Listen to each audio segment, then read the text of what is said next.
Hi, I'm Michael Wynne from In The Mix, and today I want to show you how to remove and replace the earpads or the headband on your Pro X range headphones. There are several reasons you might want to do this, but the most obvious is to remove them for cleaning. So let's take a closer look. The earpads are removed as shown by carefully pulling at the gap between the earpad and the housing. Now you can use your fingers for this, or you can use a narrow blunt object to help. And notice how the earpad is attached to this plastic ring, which will make putting them back on really simple. To replace the pads, find and snap in the nose or notch and position it in the groove.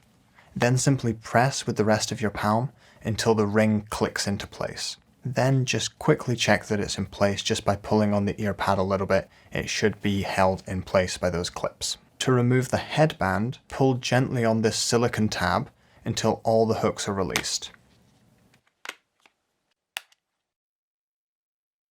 To replace, fit the nose into this little notch here and then gently press all the hooks until they snap back into place. While we're taking a close look, I want to show you how to remove and attach the mini XLR cable.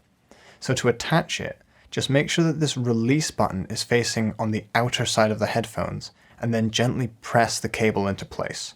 To remove the mini XLR cable, simply press the small release button and pull gently. Hopefully this video was helpful, and if you have any more questions, please feel free to watch the other video guides for the DT Pro X range.